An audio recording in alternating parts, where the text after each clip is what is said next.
هناك ساعات للذروة ببيروت، الذروة بعجقة السير بكل الساعات بعد ما صارت السيارات أكثر من البشر وأكلت الطرقات والأرصفة على قلتها.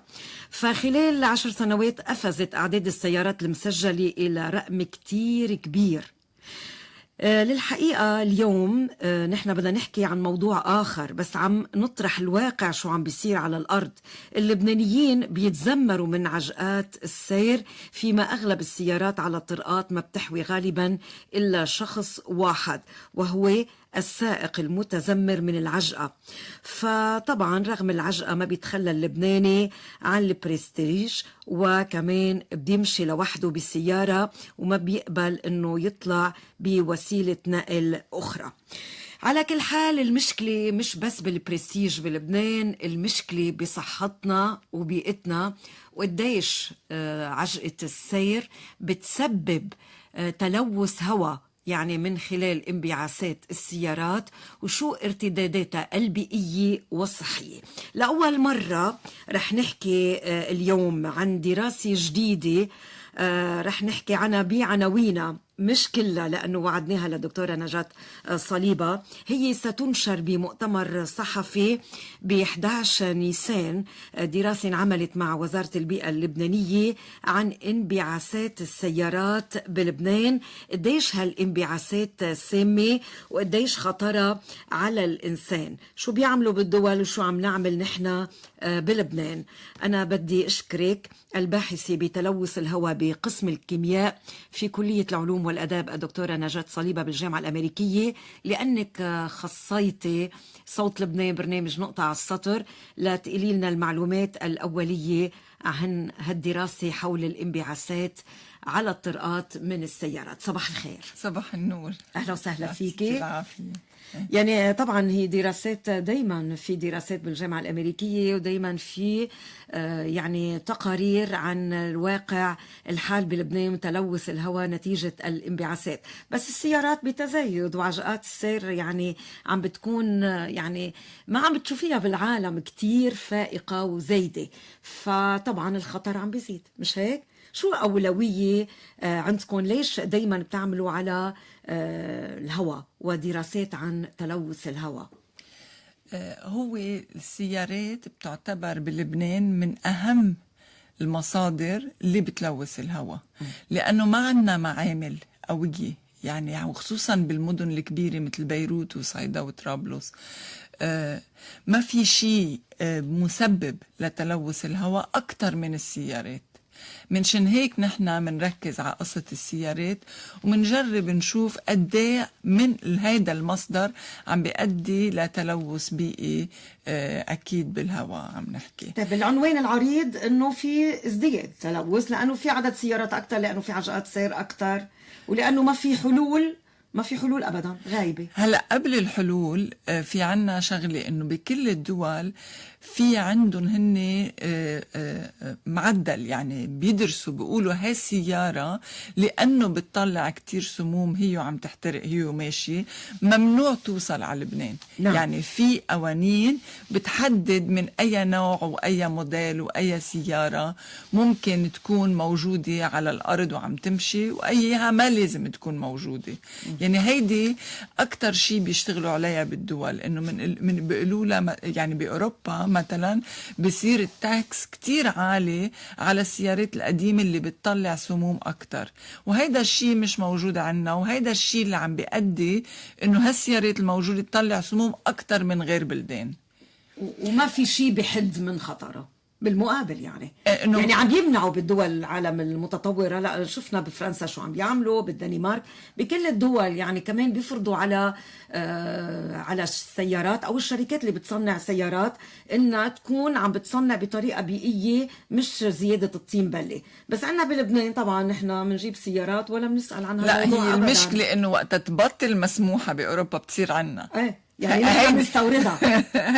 هيدي المشكلة الأكبر للحقيقة. نعم. انه نحن لقينا بالدراسه اللي عملناها انه في كتير سيارات ممنوعه صارت باوروبا.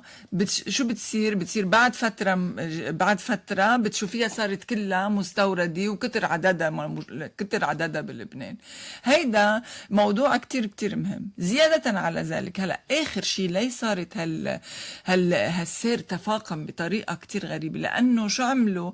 طلعوا قرار من بعد سلسله الرتب والرواتب، فرضوا ضرائب. لا، قبل الضرائب قالوا انه اوكي ما بقى بدنا نشتغل نهار السبت، صارت كل العالم بدها تروح على شغلها من الاثنين للجمعة من الساعة 8 للساعة 4.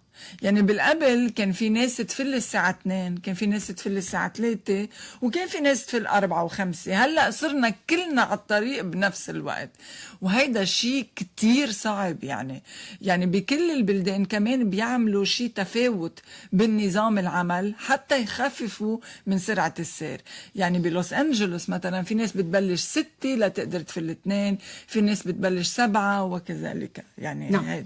نحن عنا حطونا كلنا على الطريق وقالنا دبروا حالكم، لا زيادة، لا وسعوا طرقات، لا نظموا سير، زادوا الشغل على ولا حطوا لنا وسائل نقل مثلا، خطة نقل ما صار شيء معلق بهالقرار يعني ليخفف من الحدة الهيدا. قالوا اوكي خلص نحن قررنا هيدي افضل ما بعرف لشو، نزلوا على الطريق كلكم سوا وطلعوا من الطريق كلكم سوا. صار الانسان بدل ما ياخد معه ساعة ليوصل على شغله، واللي هي كتير صعبة أصلا الساعة، صار بده يقعد 1.5 لساعتين ولا أوقات 3 ساعات قبل ما يوصل. وشو يعني يقعد على الطريق؟ يعني هيدا الموتور قاعد عم بيحرق، هو واقف عم بيحرق هالبنزين وعم بغطي مثل غيمة سوداء لو ما شفناها فوق راسنا. امتين منشوفها وقت نطلع على الجبل، منشوف كيف بيروت تتعمد بالغيمة السوداء اللي هي كلها عم بتفوت على الرواية وعم بتفوت على الجسم، على القلب، على الرواية، على الدماغ. إذن كلفة صحية، كلفة بيئية، كلفة اقتصادية كتير كبيرة، والخطط غايبة. بنقرأ بيعملوا مؤتمرات صحفية بيعدونا أنه خطة النقل النايمة يعني من سنوات لهلأ ما تحققت، بس بالمقابل المواطن عم ينضرب بصحته. خلينا نقولها بكل صراحة. اليوم رح ننشر حسب دراسة وأرقام، مش عم نحكي هيك بالهوا. بس بدي أذكر الأصدقاء المستمعين اللي عندهم أي مداخلة حول هالموضوع، بيحبوا يسألوا أي سؤال، يعطوا مداخلة، يعطوا آراء. أرقام تليفونات صوت لبنان بتصرفكم: 01-205-511، 01-325-5555. عندكم الخلوي 76-611-005، وأيضا الواتساب. أي سؤال فيكم تطرحوه عبر الواتساب على 76-611-001. مليار دولار خسائر العجقة سنويا. لبنان يختنق بالسيارات. طيب، لبنان يختنق بالسيارات وروايا الإنسان عم تختنق بالهواء الملوث. اليوم شو بدنا نقول للناس؟ شو عم نتنشأ؟ شو نتيجة الدراسة اللي قامت فيها الجامعة الأمريكية؟ وأيضا يعني هون بدنا نقول عن قسم الكيمياء بكلية العلوم والأداب. نحن قسنا الجو قديه معدل الجزيئيات اللي بتطلع من السيارات بالهواء، وطلعت هي 32 ميكروغرام بالمتر المكعب. نعم. معناتها هي 3 مرات أكتر مما بتنصح فيه منظمة الصحة العالمية. نعم. ومنظمة الصحة العالمية قالت إنه كل سنة في 7 ملايين شخص نعم. بيموتوا من تلوث الهواء. وقالوا كمان إنه تلوث الهواء هو أكبر خطر على العالم لحد هلأ. يعني ما فينا بقى نقلل من قيمته. يعني أكيد. وفي دراسة طلعت بالجامعة الأمريكية نعم. بتقول إنه المنطقة عنا الميدل إيست، هي مش لبنان بس، العالم اللي بتنصاب بمرض القلب بينصابوا 12 سنة قبل غيرهم من وراء تلوث الهواء. نحن بنعتقد إنه تلوث الهواء له طريق، يعني له دخل بهالموضوع، يعني له تأثير على الموضوع. طيب، في زيادة طبعا. انتوا على طول بتطلعوا دراسات عن تلوث الهواء وبالأرقام، قديش الزيادة، قديش نسبة الزيادة عم تتفاقم وتزيد بالنسبة للتلوث؟ بالنسبة لعدد السيارات، عم بيزيد عدد السيارات بلبنان بين 20 و 30% من سنة للتانية. نعم. وهيدا الشيء بيأثر على تلوث الهواء وبيأثر على الزيادات. هلا نحن كمان قسنا شيء اسمه بنزو اي بايرين، اللي هو مادة مسرطنة، ولقيناها انه هي اكتر ب7 اضعاف مما مثلا بينقاس بلوس انجلوس. شو معناتها؟ لوس انجلوس اذا بتروحي الفري واي عندهم هو 7 سيارات ماشية حد بعضها، عندهم اكتر منا سيارات، بس نحن المواد المسرطنة اللي بتطلع من السيارات 7 اضعاف اكتر من عندهم. مش لانه عنا اكتر بس سيارات، لانه هالسيارات ما عندها قانون بحد من الانبعاثات اللي فيها. شو هو هالقانون؟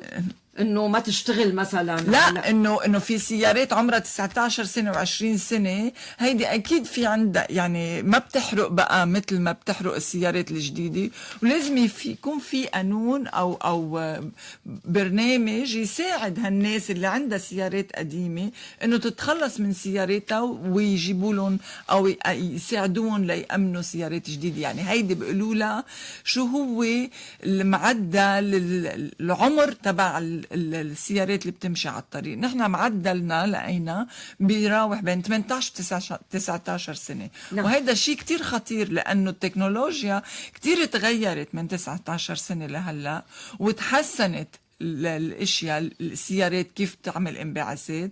منشان هيك كل السيارات القديمه بكل البلدان بيقولوا لها فيزنج اوت، يعني بيلاقوا لها طريقه انه تروح تصير بريت السير ويجيبوا سيارات جديدة، لأنه التكنولوجيا عم تتقدم ولأنه السيارات عم تتحسن وفي سيارات جديدة وتكنولوجيا جديدة. وخصوصا أنه هلأ صار في شيء اسمه هايبريد كارز، يعني بتيجي الموتور بيجي على الكهرباء وعلى الغازولين، على الغاز أو على أشياء تانية. يعني في كتير بروجيات عاملينها غيرنا، يعني اللي هو الحلو أنه ما لازم نخترع البارود.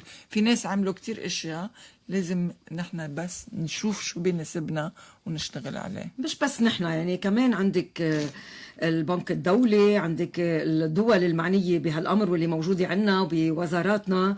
دايما بنقرأ عن مشاريع على التخفيف من التلوث، بس بالواقع على الأرض ما عم نشوف شيء. يعني حتى وزارة البيئة إنها بتشترك بهالدراسات وبالتعاون مع وزارة البيئة، بس ولا مرة طلع وزير بيئة بالحكومات المتعاقبة وخبرنا عن الحلول وشو لازم ينعمل. وهي الحلول مش عند وزارة البيئة، هي يعني في تنسيق بين عدد من الوزارات ليعطونا الحلول. أول حل يمكن خطة النقل الغايبة، يعني فيها كمان تخفف أو يمنعوا لنا هالسيارات الجاية من برا اللي منعينهم بالدول واللي بيصدرون للبنان. بس أنا بدي أقول شغلة هون، إنه وزارة البيئة كتير تتعاون معنا وكتير بيساعدونا. يعني الموظفين هونيك حارين. كمواطنة بدي واقع، بدي حلول، ما بدي بس أنا أقرأ دراسات ومشاريع. على الخط مباشرة معنا كبير خبراء النقل والمواصلات في البنك الدولي دكتور زياد النكد. صباح الخير. صباح النور. كيف صحتك؟ الحمد لله بألف خير، شكرا لك. انت عايش بلبنان، يعني عم تتنشأ التلوث مثلنا مثلك، بس خبرنا انتو شو بتعملوا يعني هون كبنك دولي وخبراء النقل والمواصلات وموجودين هون بلبنان لحل مشكلة التلوث. يعني دايما بتخبرونا عن مشاريع بنقرا وهلا رح نستعرضها سوا، بس بالواقع على الارض شو نعمل لما بنقرا نحن عناوين دراسات انه التلوث الى ازدياد؟ يعني الامراض، الفاتورة الصحية الى الازدياد، الامراض السرطانية الى ازدياد. يعني شو بنكون عم نعمل؟ شكرا لك وعلى ضيوفك. الحقيقة طبعا نحن يعني معظم الدراسات اللي وضعت على موضوع السير بلبنان بتحط يعني كلفة ازدحام السير بلبنان بين 5 ل 10% من الدخل الناتج الوطني سنويا بالقيمة الاقتصادية تهدر على زحمة السير. وطبعا تأثيرها على الصحة هي جزء من نسميهم economic cost، يعني نعم. الكلفة الاقتصادية، بالإضافة إلى الوقت والإنتاجية وغيرهم. هلا طبعا في نحن في تعاون مع الوزارات المعنية ومع المؤسسات المعنية، وصار التعاون فترة وعم تنوضع مش بس خطط بس مشاريع جدية لا يعني تحسين حركة السير. بس قبل ما بس يعني ندخل بشوي تفاصيل هالمشاريع، بس بحب ضوي انه بالنهاية طبعا نحن يعني ممكن نساعد بأي طريقة بالخبرات بالتمويل بالأفكار، إنما طبعا المسؤولية بالنهاية هي في عند المسؤولين في الدولة اللبنانية، كونه بالنهاية هم أصحاب القرار. نحن هون للمساعدة ولتأمين مثل ما حكيت الخطط أو الأفكار أو حتى التمويل. بهالإطار في مجموعة عوامل، طبعا شيء خاصه بمفروض ينعمل بخصوص السيارات ونوعية السيارات يمكن ذكرتوه، إما من ناحية طبعا القوانين وكمان تطبيق القوانين، يعني إنه السيارات القديمة منفوتة على البلد من عمر معين، السيارات اللي بالبلد اللي عم تمشي بطريقة مثلا ما عم تروح على الميكانيك أو الفحص الدوري، أو هل في تشديد بهالموضوع، هي كلها بتساهم بتحسين نوعية السيارات. بس كمان الإشكالية الأخرى وذكرت فيها حضرتك موضوع النقل العام اللي هو كمان أساس، يعني بلد مثل لبنان من أكثر البلدان يعني density per population، اكتظاظ سكاني من الأعلى بالعالم، و يعني عدد سكان بالنسبة لمساحة لبنان. ويعني مدينة مثل بيروت وضواحيها بيروت الكبرى مش معقول بعد لليوم ما عندنا نظام نقل متطور وعلى مستوى، وبالتالي يعني هي من الأفكار الأساسية اللي لازم نعملها نشتغل عليها بلبنان. لأنه اليوم نمط الحياة المود دو في اللي عندنا إياه بلبنان للأسف ما بقى فينا نكفي فيه، إنه كل إنسان كل شخص عنده سيارته، وين بدي أحط سيارتي. بكل مدن العالم هذا النمط ما بقى يعني ما بقى إنه صار مكلف جدا، وما بقى إنه يعني محبذ. بقى طبعا العمل جاري على مجموعة أمور مع المعنيين بالدولة اللبنانية. أول شيء نعم، يعني خلينا نبلش بهالأمور. خصصت مجموعة البنك الدولي عم نقرأ 200 مليون دولار لتطوير شبكة الطرق بلبنان، وسيستخدم هالتمويل بإصلاح 500 كيلومتر مربع من الطرق بالمرحلة الأولى من خطة حكومية أوسع لتجديد قطاع طرق. طيب وين صار هالشيء؟ صحيح. 500 كيلومتر في المناطق هيدا مثلا توافق عليه البنك الدولي، وافق عليه مجلس الوزراء. بتعرفي المشاريع الممولة من الدونرز مثل البنك الدولي وغيره تطلع كمشروع قانون، بدها تمرق بالبرلمان. نعم. نحن هلا تحول باخر معلومات لعندي انه تحول هذا المشروع للبرلمان، ومتاملين انه ان شاء الله يعني قريبا بس ينعقد البرلمان ممكن هالمشاريع تقر. طبعا العجله الاداريه بلبنان شوي بطيئه لانه الروتين الاداري هو صحيح واداري، والسموم عم تكرج كرج وبسرعه وعم يتنشأ الانسان، وبعدنا بننطر مشاريع. طبعا يعني هيدا البنك الدولي ما خصه، بس انتم كمان يعني بكل وزاره في عدد كبير من الموظفين من الامم المتحده، يعني هن كمان بيساعدوا على انجازات، على انه يخففوا من هالسيئات اللي نحن عايشينها بلبنان، ومنها تلوث الهواء، مش هيك؟ صحيح. وبموضوع النقل بالضبط، بموضوع النقل العام ان شاء الله بهاليومين كمان بتسمعوا خبر حلو. انه شو؟ خبرنا، اعطينا سكوب. لا اعطيك سكوب. لا بهاليومين بنرجع بنتحكى، بس حيصير يعني ان شاء الله قريبا اقرار بعد المشاريع المهمه موضوع النقل العام، ويعني يستحدث النيله وغيرها تنشيل الموضوع بجديه اكثر، ويعني الله راد كمان هذا الموضوع ينحط على السكه الصحيحه. ونتامل بمساهمه الجميع انه كل هالمشاريع الطرق النقل العام غيرها اللي عم نشتغل فيها مع الدوله اللبنانيه، انه قد ما فينا نسرع بتنفيذها للمصلحة العامة مثل ما ذكرتي حضرتك. طيب شو عم يعملوا بالدول العالم؟ يعني طبعا هون انه الاتحاد الاوروبي عنده لوائح قانونية صارمة بالنسبة للسيارات والشاحنات الثقيلة، يعني بكل دول العالم دايما بيقيسوا الانبعاثات وبيوضعوا خطط للسيارات، مش هيك؟ صحيح. ولا صحيح. الشركات كمان. هلا في 3 امور مثل ما ذكرنا. اول موضوع بالنقل هو موضوع النقل العام، يعني بباريس في ناس حتى ما عندهم دفتر سواقه، يعني نعم. ما معودين ياخذوا سياره. بالدول العالم طبعا النقل العام بالمدن اساسي، وما بين المدن كمان، يعني بين المدن كمان هيدي ناحيه مهمه. موضوع ثاني هن القوانين او الريجوليشن، تكنيكال ريجوليشن على نوعيه السيارات.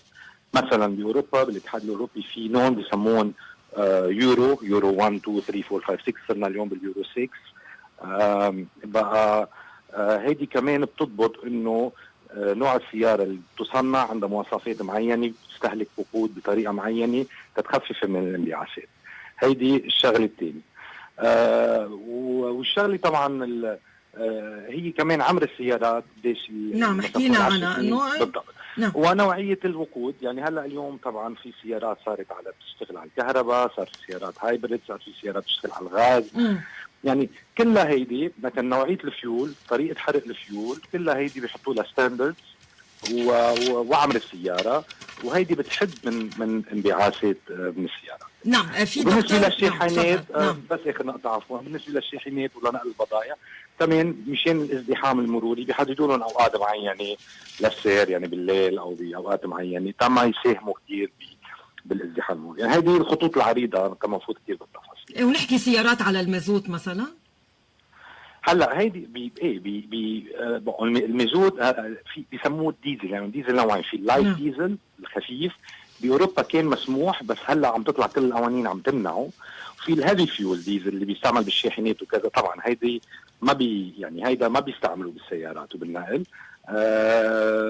بس حتى الديزل الخفيف اليوم القوانين الاوروبيه مؤخرا يمكن تقريبا كلنا عم نقرا بالاخبار انه من بين بال5 سنين او 10 سنين الجايين حيمنعوها بفرنسا بانجلترا وبغيرها. وبلبنان ليه بتجي على لبنان؟ بيمنعوها برا بس هي بتشتغل بلبنان. هي القوانين مثل ما حكينا بدنا تحديث للقوانين تقول انه نوعيه السيارات فيها تشتغل وما فيها تشتغل وشو عمرها، انه ممنوع على البور مثلا سياره اكثر من عمر معين تفوت. والسياره اللي بلبنان اللي بتصير كمان فوق عمر معين وقتها بتروح على الميكانيك او على الفحص الدوري كمان تكون معيارات الانبعاثات تكون قاسي شوي. والتطبيق على الارض انه اذا السياره ما عملت كل هالامور، انه مثلا قوى الامان او الشرطه او غير انها توقف هالسيارات صحيح. عن السيركيوليشن. نعم. في دكتوره نجاة صليبه بدها تسالك سؤال مداخله، هي معنا باستوديو واحد بصوت لبنان. طبعا تعرفها لدكتوره نجاة، الباحثه في قسم الكيمياء في كليه العلوم والاداب بالجامعه الامريكيه. تفضلي دكتوره. انا بشكرك على المداخله، كتير كتير حلوه، يسلموا.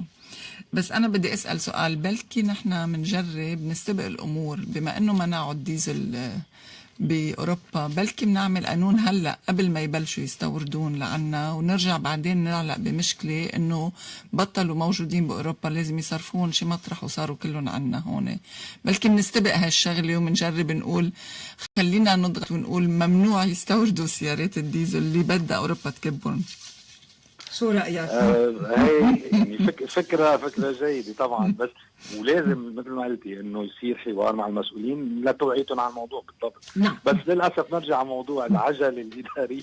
يعني هي بتعرفي بدها قانون، لا لانه لازم نبلش اليوم تيمرق القانون بعد كم سنه، بس لازم نبلش. انه دائما نحن بنشتغل من بعد ما يصير المشكل، انه ليه ما بنجرب نحن نستبق قبل ما يصير المشكل. على كل حال هيدا عنا بلبنان، وان شاء الله اليوم بالانتخابات بنغير الطبقه السياسيه وبيكون عندنا كمان ومنغير الروتين الاداري لانه هو كمان سبب المشكله، ومنحاسب. شكرا لك مدير عام كبير خبراء النقل والمواصلات البنك الدولي الدكتور زياد النكت، اهلا وسهلا فيك. نحن عنا الكلمه الاقوى يا دكتوره نجاة للحالي للشركات الخاصه والفوضى وبعض السياسيين المستفيدين بظل اهتمام السلطه الحاليه طبعا بحالها وصفقاتها، بينما السائق اللبناني له الله مع جرعات التخدير اللي بيعطوا اياها من وقت للتاني بيقرا، بس بالواقع على الارض ما في شيء. مش هيك؟ حقيقه نحن عم نتعذب كتير. يعني بدل ما واحد يوصل على بيته بطريقه رايقه بيقعد ساعه وساعتين وثلاثه. نعم. بدك ارجع كمان مرة، عم بيبعتوا كتير واتساب رح اقولهم، وذكر بأرقام تليفونات صوت لبنان 01 205 511 76 611 005. لازم نستخدم الفلتر مؤقتا على المولدات المستحدثة لتحديث محطات التوليد الأساسية. يعني هون عم بيحكوا عن الموتورات، لازم نجبر أصحاب الموتورات يحطوا فلاتر، اللي مش في منهم حاطين، في منهم لا. شو هذا سؤال. هيدا موضوع كتير كبير. نعم. هيدا موضوع تاني غير السيارات، بس أكيد هيدا مصدر انبعاثات سامة أهم وأصعب وأكبر من السيارات. طيب السيارات اللي على المازوت، نحن إذا ماشيين ورا سيارة على المازوت ودخان وراها شو بنتأثر؟ كيف اللي عم بتشوفهم أسود عم بيطلعوا، عم بيصيروا على الرواية تبع الإنسان. نعم. بينزلوا بيقعدوا على الرواية. هون قال ليش ما بيفرضوا على نمر السيارات يمشوا يوم مفرد يوم مجوز؟ بمصر من 20 سنة منعوا السيارات القديمة تمشي، وممنوع يسوقوا بالمشاية أو الدشداشة، هيدا بمصر، ونحن بنطلع بالسيارة قد ما كانت قديمة وسخة من الداخل. نحن عم نوجع قلبنا على الفاضي، دولتنا مش فاضية لشعبها ملتهية بتعبية جيوبها، هيك عم بيقولوا الناس. شو تعليقك؟ نحن بدنا نحكي جيوب، بدنا نحكي عن دراسة وعن قديش ممكن تأثر على صحة الناس. نحن بفرنسا الدولة هونيك بتساعد الشعب لشراء سيارة، قال بيدفع شي 4-5,000 يورو لحتى بتدفع له الدولة لتشجع الناس ليشتروا سيارات جديدة. مش هيك؟ هيدا كتير مهم. هيدا مهم. ايه. وبدهم يمنعوا السيارات على المازوت، والدولة كمان رح تدفع لهم. اوكي. قال لي ضحكتيني، بكره بنغير بعد الانتخابات، هيئته مش معول على الانتخابات. يعني الدولة بتكون العين السهرانة مشان ما تمشي سيارة على المازوت ولا سيارة بتدخن. هذا اللي بنشوفه على القليلة، اللي بنشوفه ما يكون موجود. هي مش بس انه عين السهرانة، القصة انه بيوفروا على الفاتورة الصحية. بس بدي اذكر الاصدقاء المستمعين، انا كنت عم بقرا واتسابات لناس طبعا بعثوا لنا وردينا عليهم. معك دكتوره، هلا بنستقبل اتصال. مين معي؟ الو بونجور. بونجورين، تفضل. زياد عبد الله عم بيحكي. كيف؟ ايه اهلا وسهلا فيك زياد، تفضل. بدي اسال بس سؤال. طيب كيف اليات الجيش كلها سوا عم تشتغل على المازوت وبيبقى قاطعه الاليه تبع الجيش مثل كانه في حريق معمل دوليب وراه؟ يعني شيء مش طبيعي انه الدوله عم تخنق شعبها، شيء مش طبيعي يكون هالشيء هذا. وبعدين كل الباصات اللي عم يمشوا على الطرقات، الميني فانات، الباصات كلهم على المازوت عم يشتغلوا. يعني غير قصه خنيق البنزين، عم نختنق بزيادة بالمازوت. ما بعرف انا انه كيف الدوله من ميله بدها توفر على وزاره الصحه مثل ما عم بتقول مدام نجاة، ومن تاني ميله عم تخنقنا باليات الجيش اللي عم تجي على الطرقات بيناتنا. نعم. ميرسي بوكو، يعطيكم العافيه. يا اهلا وسهلا فيك، تفضل. تفضلي دكتوره. ميرسي على المداخلة. يمكن عم بيطلعوا شوية دخنة، بس قد عم بيمشوا هن بالنسبة لغير سيارات؟ يعني ما عم تشوفون كتير. هي كمان قصة الفترة اللي ممكن الواحد يتنشأ فيها الغازات السامة اللي بتأثر كمان. ما عم بقول انه صح، بس عم بقول انه وجودهم قليل بالنسبة لغير سيارات. نعم. تلوث الهواء بلبنان يتجاوز كل المعايير. أظهر الدراسات هيدي إذا عم نحكي سابقة إنه بيمتد إلى ارتفاعات 700-900 متر عن سطح البحر. فاليوم لوين بيمتد؟ صح اللي عم ينحكى؟ لا، شو يعني بيمتد؟ يعني أكيد يعني بيطلع في تلوث وين ما كان بالبلد. يعني مطرح ما في سيارات وموتورات. نحن عم نحكي عن بيروت، بنقول إنه بنطلع على الجبال بنلاقي إنه مغطاية بالتلوث كمان. يعني هالتلوث عم يمتد حتى للجبال قد ما صارت بيروت عم تختنق فيه. اوكي. هيدي قصة الهواء الحلو فيها ما بيميز لا بين منطقة ولا بين جبل ولا بين ساحل. نعم. الهواء بيمشي، ومش بس بيمتد ل 600 و700 متر، الهواء بفل وبيروح على أوروبا كمان وعلى غير بلدان. نعم. اليوم خسائر صحية، خسائر كمان على المواطنين لما بيوقفوا بعجقة السير، بيزيد استهلاك المحروقات، وهن كمان انه واقفين، كمان ضياع وقت، والخسارة اللي كما قلنا هي أزمة التلوث الناجمة عن انبعاثات الغازات السامة من عوادم السيارات. اليوم المعدل السنوي للتلوث ببيروت، شو بتقول الدراسة؟ وخصوصا انه نحكى لبنان بالمرتبة 171. هون اي مصداقية لتصنيف الاداء البيئي للدول. عندكم قريتي هيدا لبنان بالمرتبة 171 او 76 دخلك؟ لا، هي الدراسة أنا اطلعت عليها، ما منا واضحة يعني على أي معايير استندوا من شان يصنفوا البلدان. مش واضحة الدراسة؟ مش واضحة أبدا، بس إنه نحن بنعرف إنه نحن بنتعدى المعدل السنوي تبع ال WHO المنظمة الصحة العالمية ب3 مرات. نعم. هيدي ما بفتكر إنه نحن هالقد الدرجة تبعنا بين البلدان، نحن أقل يعني. ليش بيقولوا إنه نحن عنا ما في يعني أجهزة لقياس تلوث هواء؟ هذا شيء غلط، ما هيك؟ لا مش مزبوط، لأنه وزارة البيئة نشرت على القليل 50 مكنة بلبنان، وفي بطرابلس مكانتين، يعني مصدر 2 استاسيونات، يعني محطتين كبار من شان قياس الهواء. في بالUSG محطتين كبار، وعنا نحن في وحدة بالأيوي. في كتير محطات عم بتقيس الهواء. نعم. على الخط مباشرة معنا مدير عام الطرق والمباني بوزارة الأشغال العامة والنقل المهندس طانيوس بولس. صباح الخير. صباح الخير. يعني اليوم إذا عم نحكي عن عجقة السير وعن الانبعاثات اللي بتطلع من السيارات وبتسبب خطر على صحة الناس وبيئة هالوطن وأعصاب، كمان في موضوع الأشغال اللي عم تشهدوا الطرقات، كمان عم بيزيد الطين بلة. طيب اليوم مش لازم يصير في تطوير لعمل الشركات والمتعهدين ليتمكنوا من إنجاز الأعمال بسرعة لحتى نخفف من وطأة عجقة السير حضرة المدير العام؟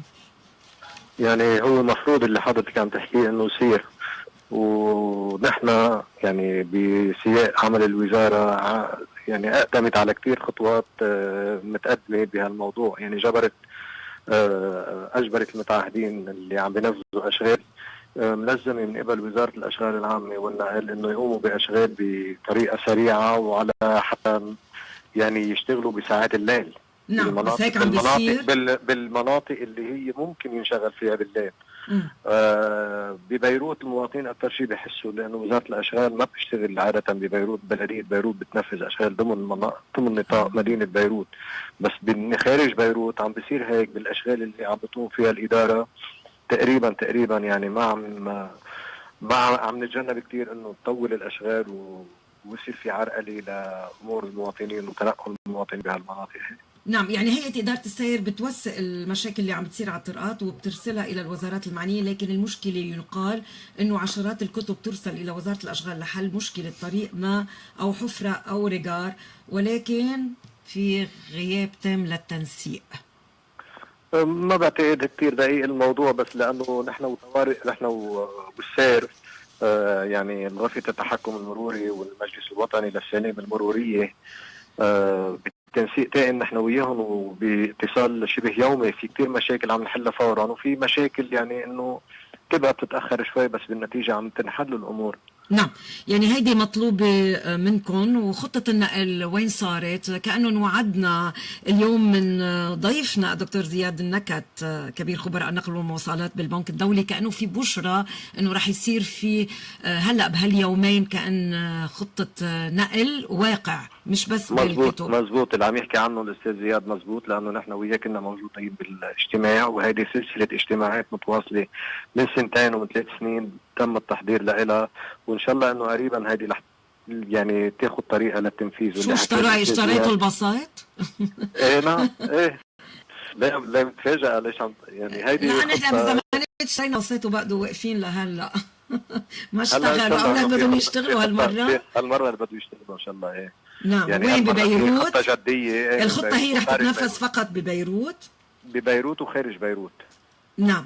يعني في خط جوني هلا كمان محطوط على نار حامية، وان شاء الله انه بده تمشي خطة متكاملة باثنين باتجاه بيروت شمالا وجنوبا. هلا مش وعد قبل الانتخابات او لا؟ ما بعرف، انا ما بعرف بالانتخابات، بامور الانتخابات نحن عم نحكي عملية متواصلة. نعم. عملية مستمرة، وهيدي ما بترتبط بظروف يعني معينة، لأن نحن صرنا عشرات السنين ناطرين 3 و4 سنين، وهذا تحدد بالقرار بالبنك الدولي. نعم. ونعمل جلسات عديدة جدا، وهول جماعة يعني اللي بيعطوا القروض بيشتغلوا ببطء يعني شوي زيادة عنا كتير. نعم. في عندهم أمور كتير بياخدوها بعين الاعتبار، فلهالسبب الأشغال تمول بالقروض بتاخد وقت شوي أطول بكتير من الأشغال. نحن كله بياخد وقت عنا ولا يهمك. نحن رح يشتغلوا هالبسيط على المازوت ولا على شو؟ بيشتغلوا أكيد على المازوت، بس ضمن شروط بيئية يعني ضمن الشروط الفنيه المطلوبه انه ممنوع انه الباصات مش مثل الباصات اللي بيمشوا عنا اللي هن بدون اي مواصفات يعني مطلوبه.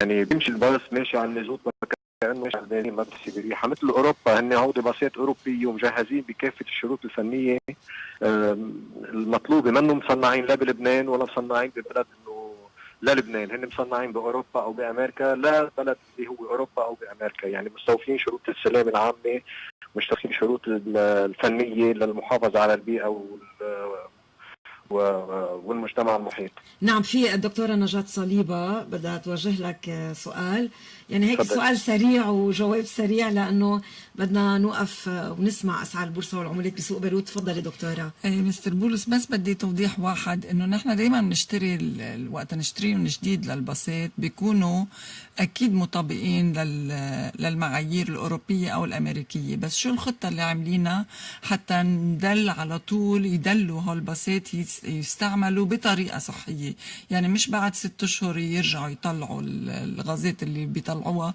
الباصات الموجوده هلا، لانه هول الباصات الموجوده هلا اكيد لما اشتروهم كانوا على المعايير العاليه والمطابقه للنورمز باوروبا وبامريكا.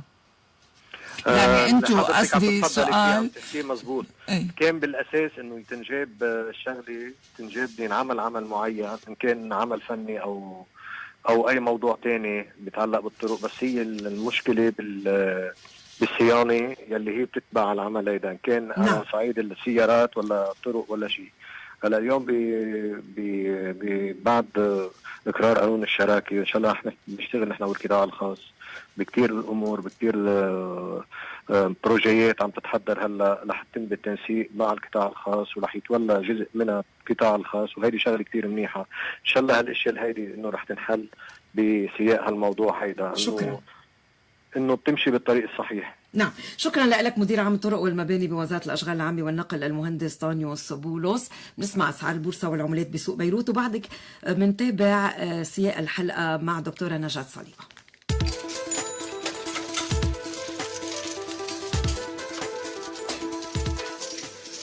صباح الخير. مصرف لبنان افتتح الدولار اليوم بسعر 1501 1514، تداول عم بيتم ب 1514 1514 ونص. أسعار الباريتي اليورو 1.2360 1.2370، الين 106 10 126، الجنيه استرليني 1.3970 1.3980، الفرنك السويسري 0.9450 0.9460، الدولار الأسترالي 0.7860 0.7870، الدولار الكندي 1.2940 1.2950، سهم سوليدار A802 وB 805. بالنسبة لأسعار المعادن، أونصة الذهب 1324 1325، والفضة 1650 1660، سعر برميل النفط البرنت 64.90. بعود لأذكر، الدولار افتتح ب 1501 1514، التداول عم بيتم ب 1514 1514 ونص. ذكر أيضا بالأورو 1.2360 1.2370.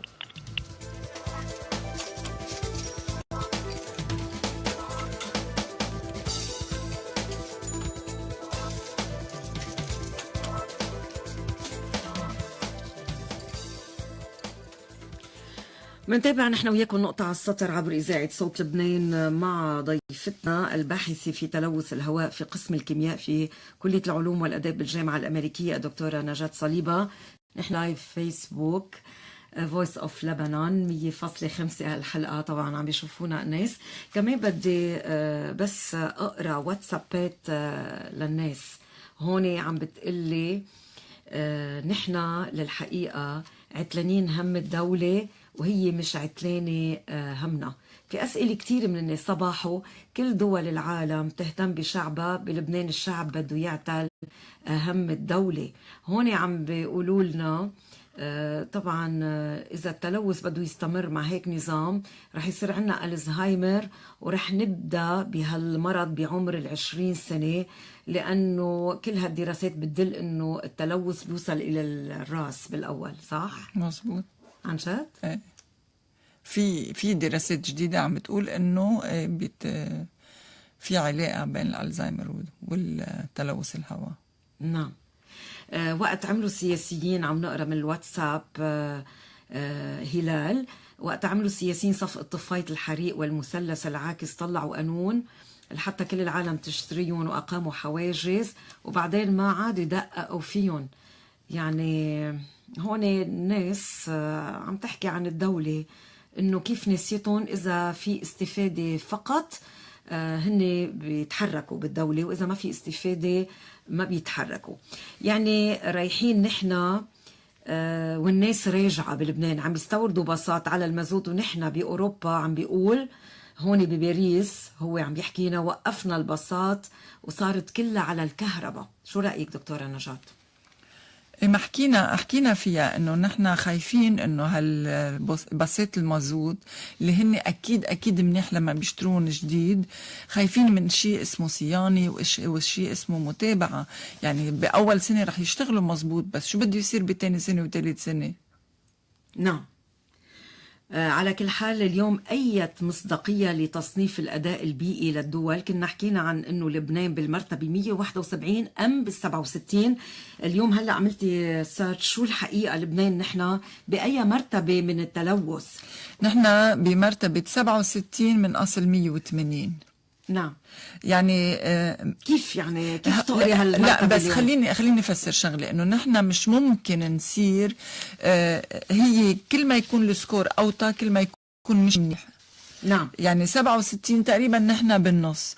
بس لفسر ليش، مثل ما قال الاستاذ زياد نكد، انه نحن بنعتبر مدينه مكتظه بالسكان، يعني الدنسيتي تبعنا عاليه، بس بنفس الوقت نحن ما فينا نقارن حالنا مثلا لمصر، للقاهره، لنيو ديلي، لمكسيكو، لانه هول بيعتبروا ميجا سيتيز، فيهم يعني عالم اكثر بكتير منا، وان شاء الله اكيد ما لازم نوصل لنقطه التلوث مثل ما هن بيقيسوها.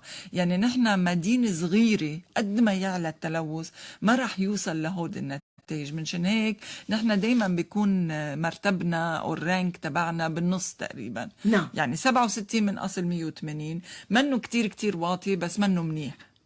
يعني نحن لما بنقرا انه دول العالم اليوم لما بتقيس هيك التلوث، يعني انبعاثات الكربون انخفض بالاتحاد الاوروبي، عم نحكي بال 2014 لاقل مستوياته، لكن الاتحاد قال انه زياده عدد المركبات اللي بتشتغل بالديزل اسفر عن ارتفاع نسب بثاني اكسيد الكربون على الطرق، وهلا هناك حاجه لخفض كبير لمستوى التلوث. وضعوا انه خطه كمان يمنعوا السيارات العامله بالوقود بحلول عام 2030. هذا على صعيد الاتحاد الاوروبي. نحن بلبنان شو عم نعمل؟ ليكي شغله كتير مهمه، هي قصه المراقبه والصيانه. المراقبه نحن عنا حدا عم بيراقب؟ المهم باوروبا مش بس الدوله بتراقب، الاتحاد الاوروبي بيراقب. مش بس بيراقب، بيعطيهم بجزيهم للدول اذا تخطوا المعدل اللي هن حطوا له حدود. يعني في عندك مثل كانه اثنين، يعني منظمتين عم بيراقبوا، مش منظمه واحده. وهيدا اللي عم نقوله انه يمكن نحن نشتري ويمكن نحط قوانين حلوه، بس بدنا مراقبه، بدنا نحن عنا حدا عم بيراقب؟ ما بعرف.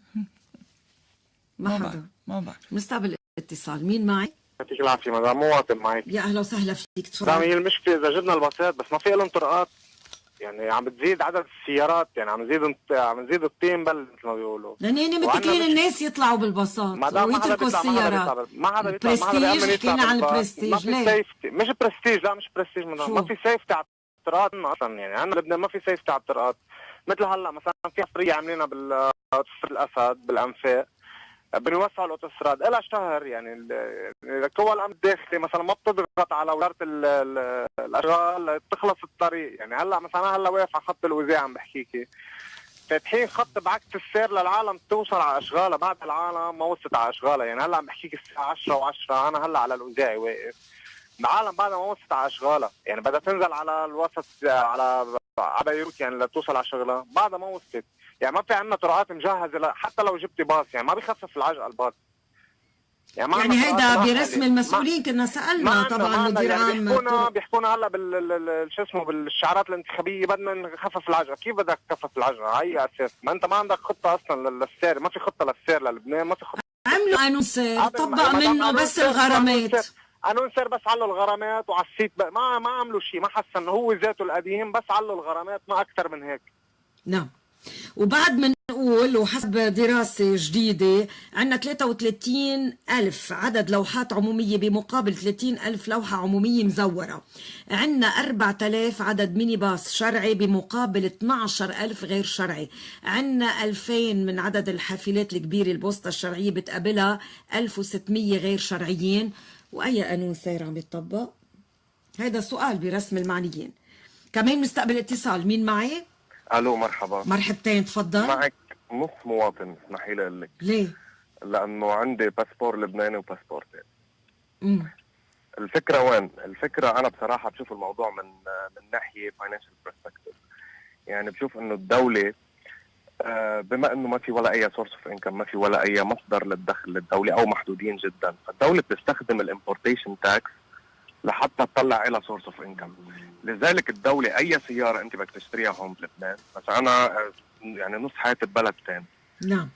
فهلا هون عندي سيارة بلبنان، عندي نفس السيارة مطرح مني عايش، حقها مطرح مني عايش بيو كي أرخص من هون ب3 مرات. نعم. أوكي؟ مع إنه السيارة مستوردة، من معمولة بيو كي. أنا بنظري يعني باعتقادي الخاص بعتقد إنه إذا بتترخص الانكم تاكس على السيارات يلي هي الجمارك بنسميها هون، بعتقد انه العالم بتصير تقدر تسوق سيارات الفيول اميشن فيها اخف. يعني بعتقد انه العالم بيقدروا يبلشوا يساعدوا البيئه. وشغله ثانيه يلي هي شغله المازوت. هلا هون بلبنان في بعتقد مستفيدين كثير كبار من قصه المازوت يلي هي بتبلش من الكهرباء. في عالم لهم مصلحه انه ما يكون في كهرباء تيشغلوا كهرباء ويبيعوا. سيم ابلايز على الترانسبورتيشن، على الببليك ترانسبورتيشن. فهو معالجة المشكلة بتبلش من معالجة الفساد بعتقد، وجر بعدين بتبلش على البيئة وبتبلش على كل قصص. هلا أنا كنت بعدني عم بسمع أول شيء بدي أوجه لك تحية لك ولضيفتك ولمستر نكد اللي حكى من شوي. أنا باعتقادي الشخصي إنه بلبنان المفروض يكون في كتير قصص أهم ينحكى فيها، بس هالموضوع سوبر مهم ومنيح إنه عم ينحكى فيه هلا. عم ينحكى فيه في دراسة رح تطلع وتنشر ب 11 نيسان تحكي عن إنه تلوث قد إيه عم بيصيبنا من أمراض ونحن واقفين على الطرقات. ويعطيكم ألف عافية، وكتير مهم إنه عم ينحكى فيها. ولكن بعتقد أنا الدولة بدها تجرب تفكر بطريقة فعلية كيف فيها الدولة تقدر تخفف من هالعجقه اللي عم بتصير ثرو بابليك ترانسبورتيشن. يعني بكل بلدان العالم ما فينا، يعني نحن انا بشغلي هلا اللي بيجي فيه على لبنان بقابل كثير عالم، بيجي معي عالم من برا بيشتغلوا هون بلبنان شهر وشهرين بفلوا، بساليهم شو حبيتوا اكثر شيء بلبنان؟ بقول لك العالم اللذيذين واللطيفين، بقول لك الفول والحمص وبلا بلا. شو كرهتوا؟ اول شيء بقول لك بابليك ترانسبورتيشن. ما في بابليك ترانسبورتيشن. يعني اذا حدا منهم جرب يطلع بباص من هول الباصات، اذا غيره عم يدفع 2000 ليره سوري بدفعوها 10000. بجربوا، عرفتي؟ هن هول الباصات صراحة هن تابعين الزعماء. يعني نحن بنعرف يعني عم بيشغلوهم، وهي المشكلة مش عم تنوضع خطة كانت من قبل. ما بعرف هلا يمكن عم بيوعدونا على ابواب الانتخابات انه بخطط وهيك. مثلا سوري منك بيو كي بيطلع الواحد بقلب الباص فيا كارد بيدفع، وبكون في 9 كاميرات بقلب الباص بيراقبوا اذا حدا قرب عليه او نعم. نحن هون غايبه بلبنان، ما تواخذنا، انتهى الوقت. شكرا لك. بدنا ننهي نحن وياكي دكتوره نجاة صليبه لنقول انه وزاره الصحه او منظمه الصحه العالميه بتقول انه تلوث الهواء هو اكبر خطر على الصحه البيئيه. صح. في تقريبا 7 ل 9 مليون شخص بيموتوا من وراء تلوث الهواء سنويا. وأكبر مصدر لتلوث الهواء هو بغياب المعامل، هو السيارات، واللي نحن واقفين على الطرقات بعجقة السير. وهيدا كل هالانبعاثات من السيارات عم ننشئهم، وهو عم بيسبب أمراض. بس نحن كمان يونيك، نحن كتير سبيسيال لأنه عنا شي تاني اللي هو موتورات. كنا لايف فيسبوك، حبينا نضوي على هالدراسة قبل ما تطلع. خصيتينا صوت لبنان هالدراسة طبعا ستنشر ب 11 نيسان بمؤتمر صحفي زي ما في دراسات ما في خطوات فعلية على الأرض. كل اللي عم نسمعه يمكن اليوم بسياق الانتخابات على الأمل أنه يغير طقم النيابة الجديد كل هالحال. أنا بدي أشكرك الباحثة في تلوث الهواء في قسم الكيمياء بكلية العلوم والأداب الدكتورة نجاة صليبة بالجامعة الأمريكية. أهلا وسهلا فيك عبر إذاعة صوت لبنان، إن كلها لايف فيسبوك فويس أوف لبنان 100.5، وكمان بيقولونا توسيع طرقات ولن تحل مشكلة، بدنا القطار والنقل العام المنتظم. وما حكينا اليوم عن الباصات والتاكسي، طيب هيدي شو وضعها؟ حكينا كله بينحل إذا كان في إرادة جدية عند السياسيين. بختام هاللقاء أطيب الأمنيات مني نوال شعب ودليدا غانم والمخرج روج العلية.